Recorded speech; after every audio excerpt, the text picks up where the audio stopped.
Hello everyone, welcome to Dhruva academy. So guys, ఈరోజు మనము RPF SI constable ఉద్యోగాలకు సంబంధించినటువంటి మోడల్ పేపర్ 77ని ఈ వీడియోలో చూడబోతున్నామండి. ప్రతిరోజు ఒక మోడల్ పేపర్, ఒకరోజు ఎస్ఎస్సి, మరొక రోజు ఆర్ఆర్బీకి సంబంధించిన మోడల్ పేపర్స్ అయితే చూస్తున్నాము. రెగ్యులర్గా ఫాలో అవ్వండి. ఇప్పటి వరకు చేసినటువంటి మోడల్ పేపర్స్ అన్నీ కూడా మన ఛానల్ ప్లేలిస్ట్లో ఉంటాయి. 1 by 1 అందరూ కూడా చూడండి.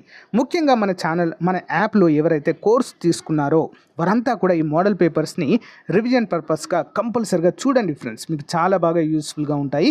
ఇంకా ఎవరైనా కొత్త వాళ్ళు మన యాప్లో కోర్స్ తీసుకోవాలంటే తీసుకోండి. ప్రజెంట్ 499 రూపీస్కే ఆఫర్ అయితే కొనసాగుతుందండి. ఆర్ఆర్బీ కావచ్చు, ఎస్ఎస్సి కావచ్చు, 1 year వ్యాలిడిటీ అండి. 20 years ఎక్స్పీరియన్స్ ఫ్యాకల్టీ చేత క్లాసెస్ చెప్పించామండి. డెమో చూసాకే తీసుకోండి, మీకు నచ్చితేనే, అది కూడా ఓకేనా. సో 100% గ్యారంటీ ప్రోగ్రామ్ అది. ఒకసారి డెమో చూడండి, యాప్ డౌన్లోడ్ చేసుకోండి. ఓకే, లేట్ చేయకుండా కంటెంట్లో కదా. ముందుగా చిన్న లైక్ చేయండి ఫ్రెండ్స్, ఎవరు కూడా లైక్ చేయట్లేదు వీడియోస్కి. సో చిన్న లైక్ చేయండి, స్టార్ట్ చేద్దాం. ఇక క్వశ్చన్ నెంబర్ 1, భారతదేశ మొదటి టెరాప్లాప్ సూపర్ కంప్యూటర్ పేరేంటి? టెరాప్లాప్ సూపర్ కంప్యూటర్ అండి. ఏంటి మరి అది? ఆన్సర్ ఆప్షన్ 2, పరం పద్మ. పరం Padma is the right answer. Next one, చెవి దగ్గర ఉండే లాలాజల గ్రంథి పేరేమిటి? చెవి దగ్గర ఉండేటువంటి లాలాజల గ్రంథిని పెరోటిడ్ గ్రంథి అంటామండి. ఏమంటాము? పెరోటిక్ గ్రంథి అనేటువంటి పేరుతో మనము పిలుస్తాము. ఇంపార్టెంట్. నెక్స్ట్ వన్, 1917 నాటి రష్యాలోని అక్టోబర్ విప్లవంలో ప్రధాన పాత్ర వహించిన బోల్షివిక్ నాయకుడు ఎవరు? 1917 నాటి రష్యాలోని అక్టోబర్ విప్లవంలో ప్రధాన పాత్ర వహించిన బోల్షెవిక్ల నాయకుడు ఎవరండి? ఆప్షన్ 3, లెనిన్ అండి. Lenin important person. Next one, central institute of psychiatry ఎక్కడ ఉంది? సెంట్రల్ ఇన్స్టిట్యూట్ ఆఫ్ సైకియాట్రీ ఎక్కడ ఉంది? ఆప్షన్ 2, మైసూర్లో ఉందండి. ఇది ఇంపార్టెంట్ క్వశ్చన్. ఓకేనా. నెక్స్ట్ వన్, జీడిఆర్ను విస్తరించుము. GDR answer option 1, global depository receipt అంటారండి దీన్ని. What is the abbreviation of GDR? Global depository receipt. Next one, క్రింది వాటిని జతపరచండి. Vikram Sarabhai space centre, space application centre, national remote sensing centre, ISRO satellite centre. మరి ఇవి భారతదేశ అంతరిక్ష కార్యక్రమాలకు సంబంధించినటువంటి చాలా ముఖ్యమైనటువంటి కేంద్రాలండి. ఓకేనా. ఇస్రో ఆధీనంలో ఉంటాయి. ఇవన్నీ కూడా భారత అంతరిక్ష పరిశోధన మంత్రిత్వ శాఖ ఆధీనంలో ఉంటాయండి. సో మరి ఏవి ఎక్కడ ఉన్నాయనేది చూద్దాం ఇప్పుడు. సో ఆన్సర్ వచ్చేసి ఆప్షన్ 3, 1 by 1 చూద్దాం. విక్రమ్ సారాభాయ్ స్పేస్ సెంటర్ తిరువనంతపురంలో ఉంటుంది, Kerala. Next, space application centre Ahmedabad, గుజరాత్లో. Next one, national remote sensing centre Hyderabad, Telangana. ISRO satellite centre Bengaluru. ఎక్కడ ఉంది ఇది? Karnataka. Okay. Next one, PSLV అంటే ఏంటి? పోలార్ శాటిలైట్ లాంచింగ్ వెహికల్లో మరి ఏ దశలో వికాస్ ఇంజన్ను వాడతారు? వికాస్ ఇంజన్ ఏ దశలో అండి? 2వ దశలో ఇది ఉపయోగించడము జరుగుతుంది. నెక్స్ట్ వన్, న్యూక్లియర్ రియాక్టర్లలో మితకారిగా వాడే పదార్థం ఏది? న్యూక్లియర్ రియాక్టర్లలో మితకారిగా వాడేటువంటి పదార్థం. Answer option 4, భారజలము. ఓకే, D2O అని కూడా అంటామండి దీన్ని. డ్యూటీరియం ఆక్సైడ్, భారజలము. Important question. నెక్స్ట్ వన్, ఇనుము లేదా ఉక్కు పదార్థాలకు పెయింట్ వేయుటకు గల కారణం ఏంటి? ఇనుము లేదా ఉక్కు పదార్థాలకు పెయింట్ వేయడానికి గల ముఖ్య కారణం ఏంటి? ఆప్షన్ 1, ఇనుము ఆక్సీకరణ చర్య జరుపుతుంది, అందుకోసం అని చెప్పేసి తుప్పు పట్టకుండా దానికి పెయింట్ వేయడము జరుగుతుంది. నెక్స్ట్ వన్, మొక్కలోని ఏ భాగాన్ని దాని యొక్క ఆహార కర్మాగారము అంటారు? మొక్కలోని ఏ భాగాన్ని దాని యొక్క ఆహార కర్మాగారం అంటే ఆహారం అంతా కూడా అక్కడే నిల్వ చేయడం అయితే జరుగుతుంది. ఆన్సర్ ఆప్షన్ 1, ఆకు. ఓకేనా. ఆహార కర్మాగారం, ఆహారాన్ని తయారు చేసేటువంటి కర్మాగారం ఏంటి? ఆకు. ఓకేనా. ఇంపార్టెంట్. వేదకాలం నాటి రాజకీయ వ్యవస్థ క్రమాన్ని సరైన క్రమంలో గుర్తించుము. వేదకాలం నాటి రాజకీయ వ్యవస్థా క్రమాన్ని సరైన క్రమంలో గుర్తించండి. చూద్దాం. 61వ ఆప్షన్ 2 అండి. జన, విస్, గ్రామ, కుల అనేటువంటివి సో వరుస క్రమంలో ఉండేటువంటి రాజకీయ వ్యవస్థ క్రమము. నెక్స్ట్ వన్, మస్కీ, గుజ్జారా, నిట్టూరు శాసనాల యొక్క ప్రత్యేకత ఏమిటి? Important question.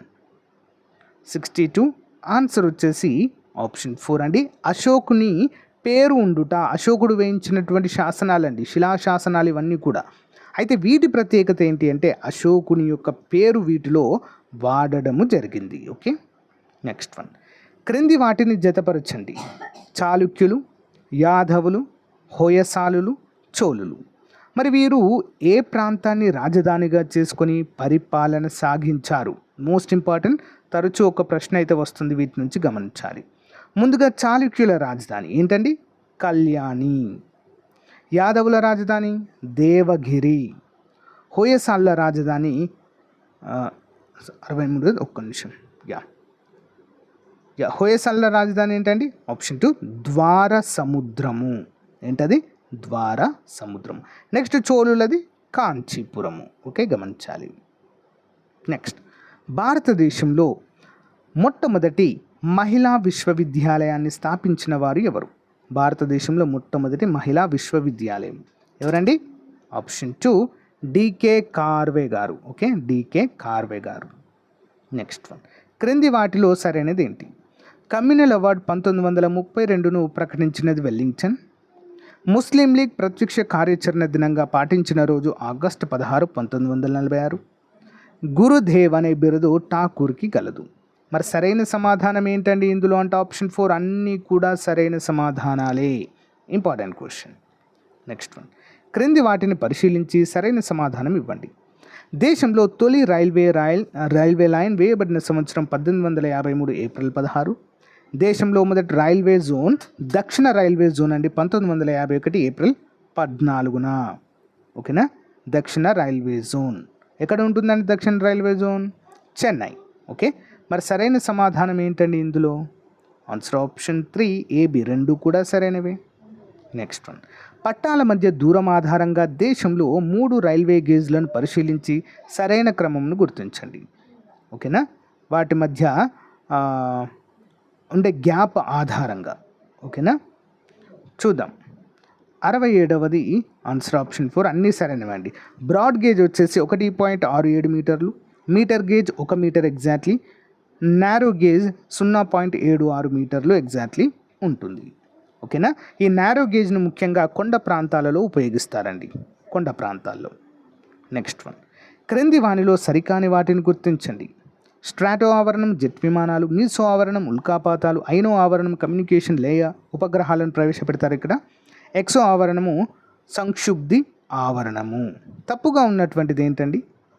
68 ఆప్షన్ 4 ఎక్సో ఆవరణము సంక్షుబ్ది ఆవరణం అనేది తప్పు. ఓకే, మిగతావన్నీ సరే. స్ట్రాటో ఆవరణంలో జెట్ విమానాలు వెళ్తాయి, మీసో ఆవరణంలో ఉల్కాపాతాలు పడతాయండి ఎక్కువగా, ఐసో ఆవరణంలో కమ్యూనికేషన్ లేయర్ ఉపగ్రహాలు ప్రవేశపెడతారు. నెక్స్ట్ వన్, మేఘావృతమైన రాత్రులు మేఘాలు లేని రాత్రులతో పోలిస్తే వెచ్చగా ఉంటాయి ఎందుకనగా? ఎందుకోసం అండి మరి? ఆన్సర్ ఆప్షన్ 2 భూమి చేత వదిలివేయబడిన వేడిని వెనకకు పరావర్తనం చేయడం ద్వారా మేఘావృతమైన రాత్రులు మేఘాలు లేని రాత్రులతో పోలిస్తే వెచ్చగా ఉంటాయి. నెక్స్ట్ వన్, క్రింది అంశాలను పరిశీలించండి. ఓజోనోపొర క్షీణతకు ప్రధాన కారణం క్లోరోఫ్లోరో కార్బన్లు. ఓజోనోపొర పల్చబడటం వలన ప్రపంచ ఉష్ణోగ్రతలు పెరుగుతాయి. కరెక్ట్. O3 స్ట్రాటోస్పియర్లో ఉంటుంది. సరైన సమాధానం ఏంటండి?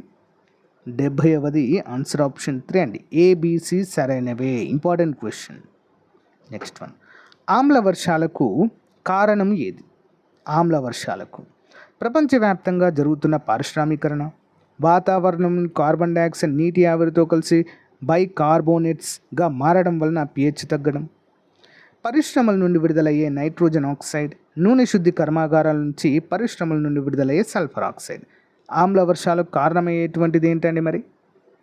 ఆన్సర్ ఆప్షన్ 4 ABCD అన్నీ కూడా సరైన సమాధానాలే. ఇంపార్టెంట్, పరిశ్రమలే ప్రధాన కారణం.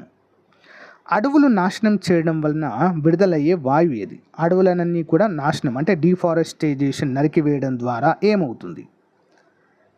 72 ఆప్షన్ 1 అండి. కార్బన్ డైఆక్సైడ్ అనేది ఎక్కువగా విడుదలవుతుంది.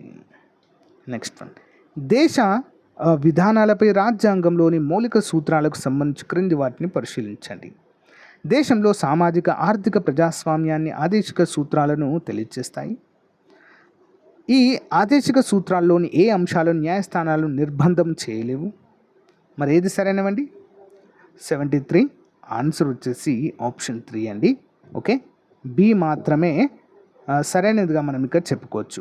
ఆదేశిక సూత్రాల్లోని ఏ అంశాలను కూడా న్యాయస్థానాలు నిర్బంధం చేయలేవండి. న్యాయస్థానాలకు సంబంధం లేదు ఇవి. యాక్చువల్గా ప్రాథమిక హక్కులకు రక్షణ కల్పిస్తాయి, కానీ ఈ యొక్క ఆదేశిక సూత్రాలకు రక్షణ కల్పించలేవు. ఓకే, గమనించాలి. నెక్స్ట్ వన్, భారతదేశంలో రాష్ట్రపతి మరియు గవర్నర్లకు క్షమాభిక్ష ప్రసాదించే అధికారానికి సంబంధించి క్రింది వాటిలో ఏది సరైనది? 74 ఆన్సర్ వచ్చేసి ఆప్షన్ 1 సరైనదని చూద్దాం. ఉరిశిక్ష విషయంలో క్షమాభిక్ష ప్రసాదించే అధికారం కేవలం రాష్ట్రపతికి మాత్రమే ఉంటుంది. గవర్నర్కు ఉంటుందా అండి? ఉండదు. ఓకే, గమనించాలి.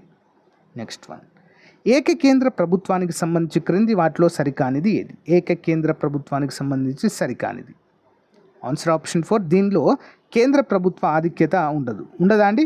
కేంద్ర ప్రభుత్వం ఆధిక్యతనే ఉంటుంది. ఓకేనా, అధికారం కేంద్రీకృతమై ఉంటుంది. ద్విసభా విధానం తప్పనిసరి కాదు, ఉంటే ఉండొచ్చు, లేకుంటే లేదు. న్యాయ వ్యవస్థ స్వతంత్రంగా ఉండొచ్చు, ఉండకపోవచ్చు. సో గైస్, ఇది రోజుకు సంబంధించిన most important model paper. So మరొక మోడల్ పేపర్తో మళ్ళీ రేపు కలుద్దాం. ఎవరైతే చివరి వరకు మన క్లాస్ విన్నారో చాలా చాలా థ్యాంక్స్ అండి. Thank you for support. So ప్రతిరోజు ఇలాగే చూస్తూ ఉండండి. ఓకేనా, రేపటి మోడల్ పేపర్తో మళ్ళీ వస్తాను. పీడిఎఫ్ లింక్ వీడియో డిస్క్రిప్షన్లో ఇస్తాను, డౌన్లోడ్ చేసుకుని ప్రిపేర్ అవ్వండి. Thank you.